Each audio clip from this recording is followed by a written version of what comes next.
What's up, YouTube? What's going on? TFN here, back with another one, man. We got Akademiks breaking down the Pooh Shiesty's case, man. One thing we all agreed on is this case is not making a lot of sense, man. The fans is winning the ledge to say, hey, we are going after these individuals, but yet they came out and said they don't have enough evidence. They don't have enough video surveillance. So how are you 100% sure, but you don't have 100% video surveillance to be able to put these guys in jail? It's interesting, man. Akademiks is breaking it down and kind of raising an eyebrow to some of the things that's not making sense.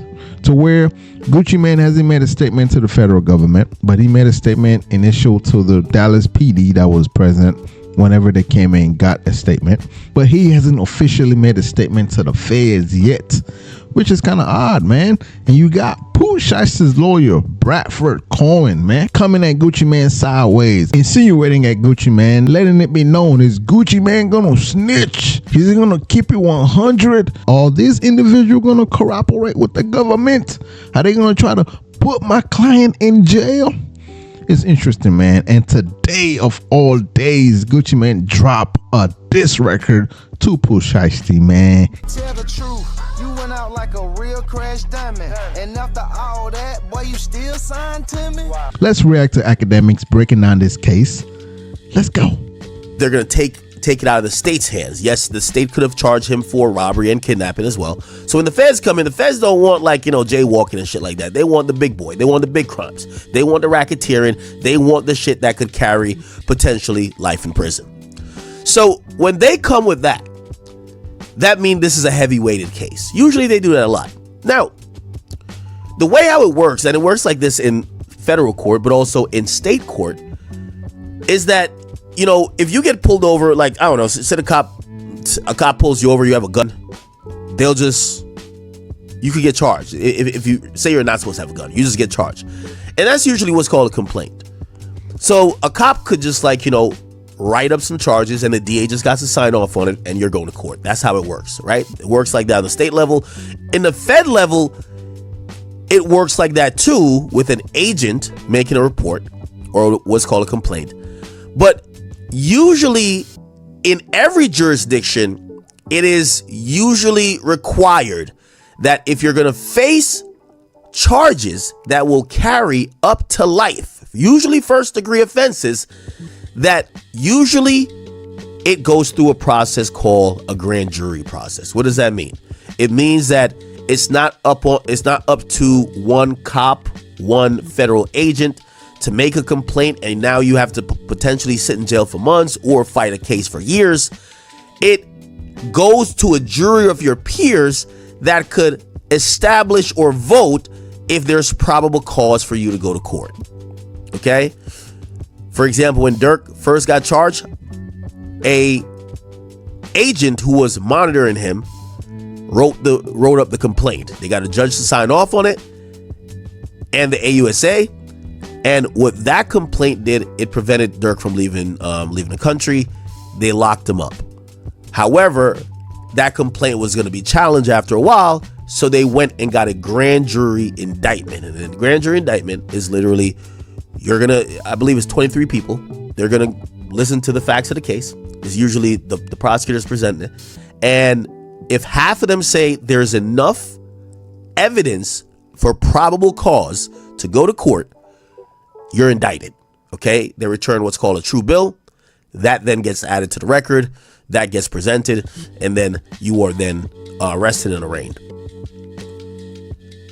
The reason why I'm saying that is because this Shiesty case is really odd. Apparently, he's not indicted. So essentially, the only reason he's locked up is because of one agent who was following and working this case. This agent is a new agent. It's a woman. She's a new agent to the.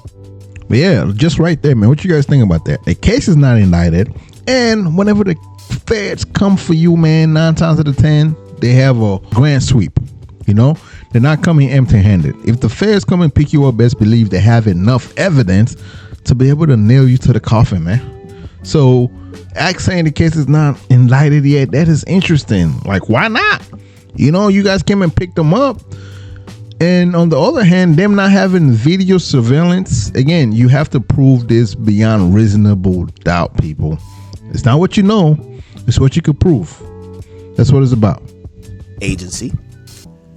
Reasonably, she's only been doing the job for 3 years. Okay?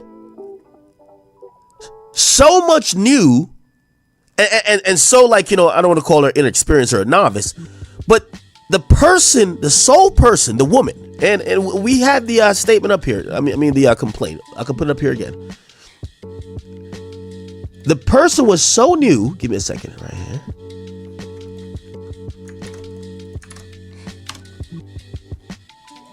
And yes, her name is, here we go. Her name is Brittany Garcia.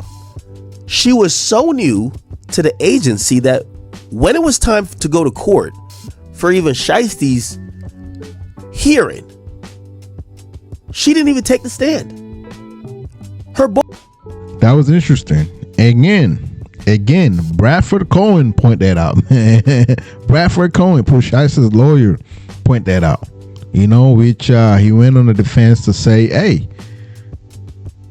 this individual was the individual that wrote up the case. How come they not understand explaining the case to where they draft the case so they should have a little bit more experience explaining what they wrote? Boss took the stand. So you have a special agent that works with FBI. She's the only person who is verified. I mean, there's other people she worked with, but based on her research, her reporting, her investigation, Shiesty's locked up. And she doesn't even take the stand. Her boss takes the stand in replace of her, which is odd. So no indictment, right? They're going to have to try to get one. No indictment. The person doesn't take the stand. We hear this elaborate story because she writes it all up here, right? She got everybody's birthday. There's some work done. But it takes 3 months to come up with this kidnapping charge. Here's the problem with this whole case, and this is why it stinks. What's written in this affidavit is a great story. But it's a great story that's basically plain telephone. Oh, Roderick Davis told this person that told this person. Oh, this person said this. Oh, the security guard that's the off-duty cop, he heard this. Who was there direct? Matter of fact, fuck what a nigga said. Where's the video? So, in court, let me lay out a few facts. The federal authorities now claim in court, and there's been 3 hearings. There's been a bunch more because there's more people, but the ones that have been reported on are these 3, Big 30, the father, and Shiesty. The feds have said, we don't have any video of the incident. We don't have any video of the incident. We don't have any video of Shiesty with a gun. We don't have a video of anybody with a gun. We believe Big 30 recorded the actual incident on his cell phone. Yes, we did a search warrant on his house and everything. There's no confirmation we found a video. So no video? Okay, all right, bet. Well, yeah, hey, yo, 30, pass me the Drake, right? Pass me the book bag. Give me the... Y'all found the Draco, right? We found no guns. Wait, what? You heard me right. All the guns they've mentioned, not one gun found in all the search warrants, subpoenas, and everything else that the feds ran in. They ain't find one illegal gun. They ain't find one thing that they felt was used in a crime. What? Wait, come again? You know, which is odd though, which goes back to the he said, she said case. Is whatever that person say versus that person.